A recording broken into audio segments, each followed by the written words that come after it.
Imagine a seguinte situação. Você está em um supermercado, em um restaurante, em uma festa de família, ou simplesmente tentando sair de casa.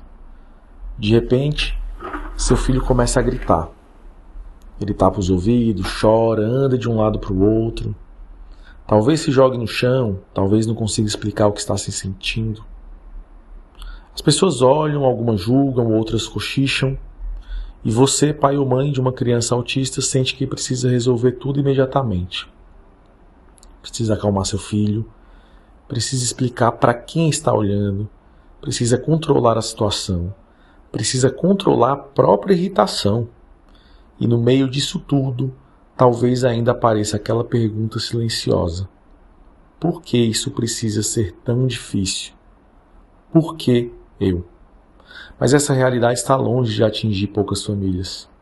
Segundo o censo de 2022, divulgado pelo IBGE, 2,4 milhões de pessoas no Brasil declararam ter diagnóstico de transtorno de espectro autista. Isso corresponde a mais de 1% da população brasileira.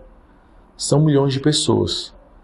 E ao redor delas, milhões de pais, mães, irmãos, avós, amigos e familiares aprendendo todos os dias a compreender uma maneira diferente de perceber e experimentar o mundo.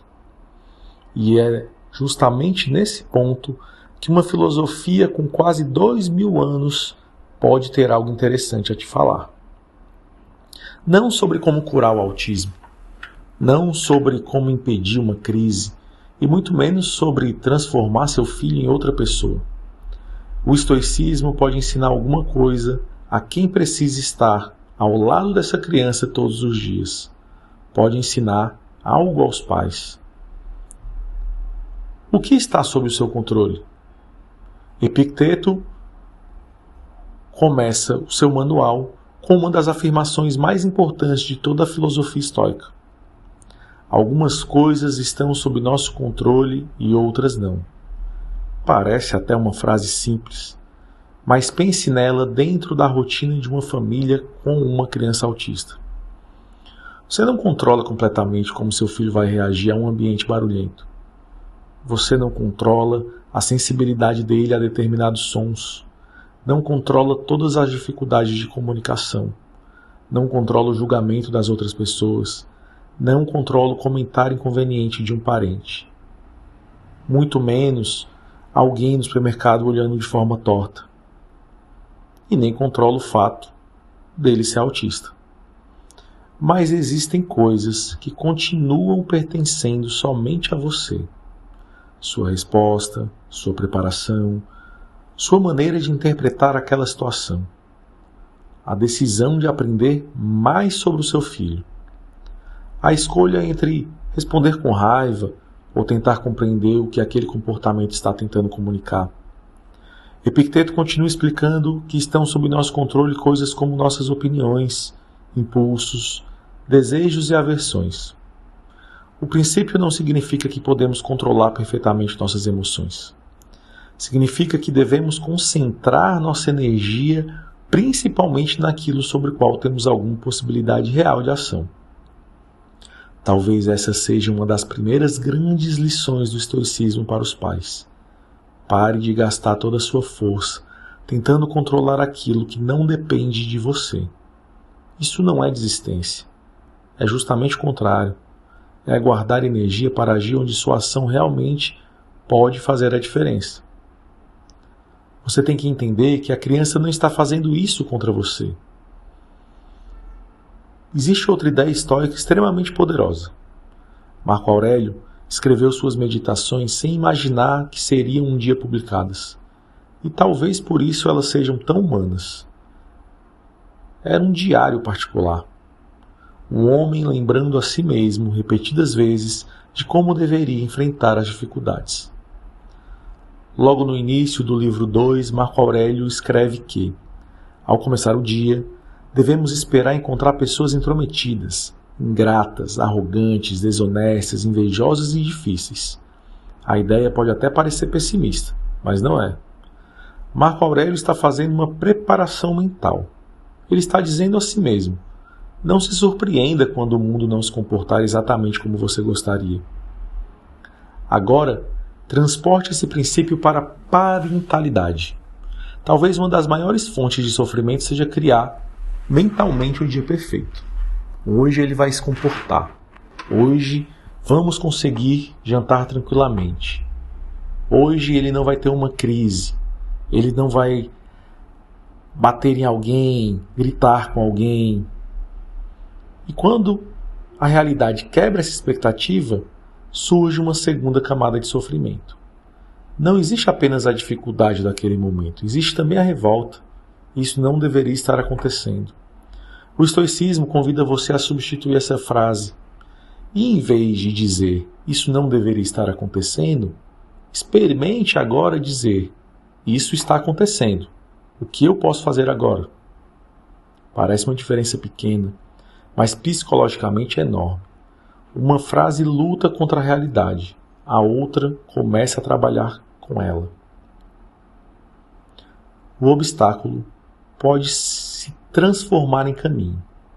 Existe uma passagem extraordinária no livro 5 das Meditações de Marco Aurélio.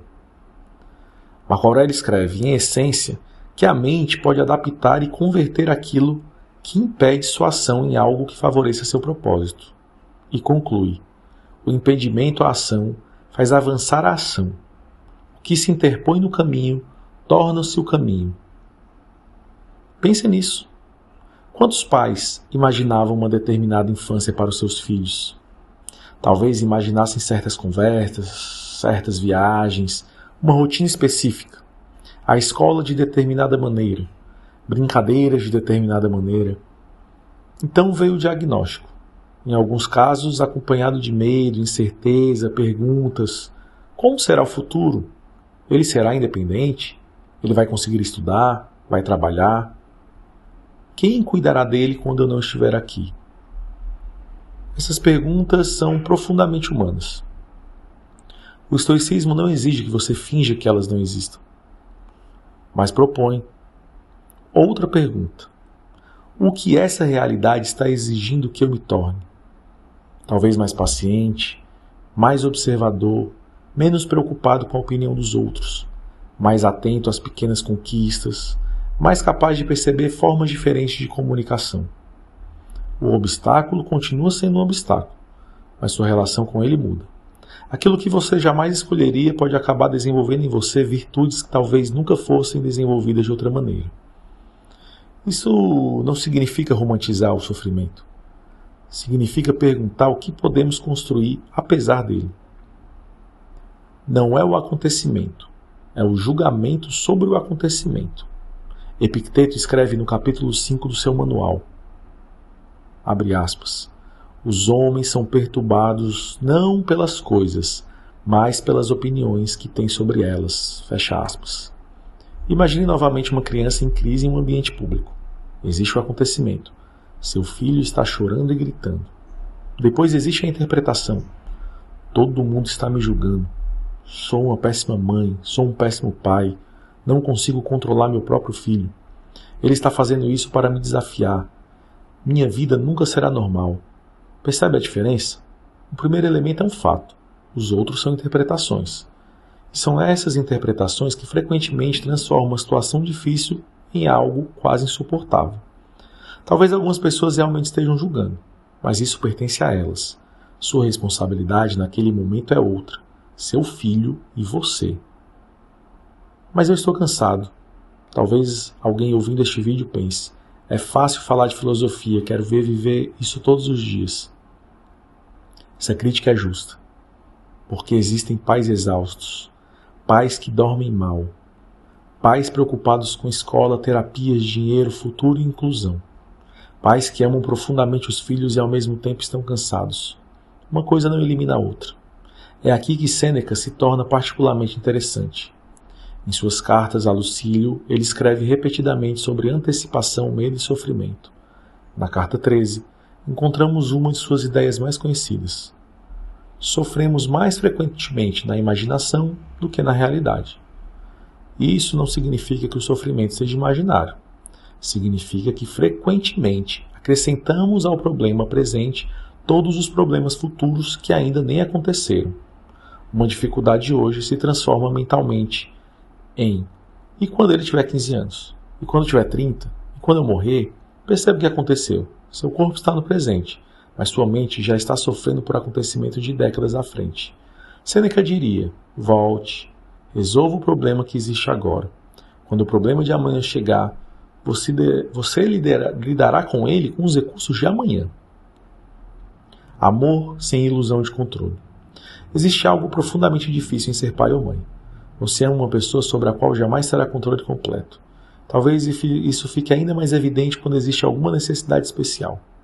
O estoicismo frequentemente é confundido com frieza, mas os estoicos não ensinavam a ausência de amor. Ensinavam a diferença entre amar e possuir, entre cuidar e controlar. Seu filho não nasceu para cumprir o roteiro que você escreveu para ele.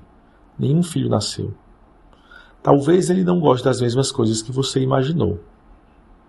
Talvez se comunique de maneira diferente, talvez suas conquistas aconteçam em outro ritmo, e talvez algumas delas pareçam pequenas para o restante do mundo.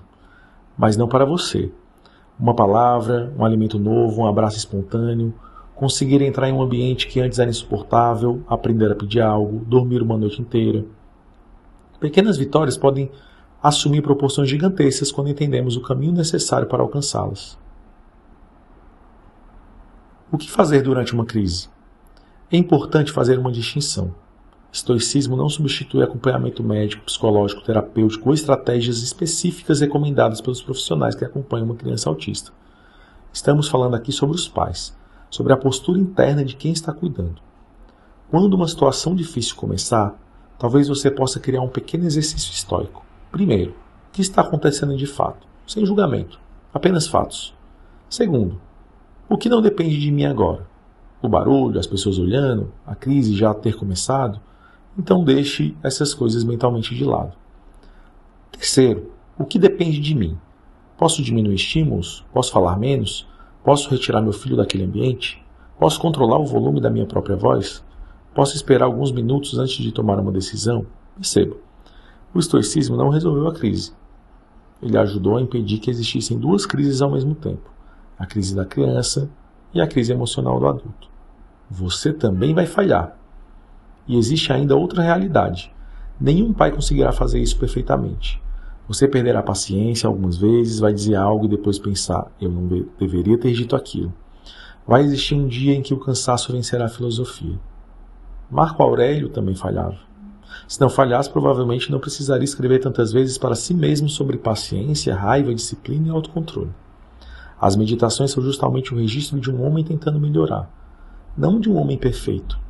Então, quando falhar, não transforme um erro em identidade. Não diga: sou uma péssima mãe ou sou um péssimo pai. Diga: hoje eu respondi mal. Amanhã tentarei responder melhor. Existe uma diferença gigantesca. Uma condena, a outra ensina.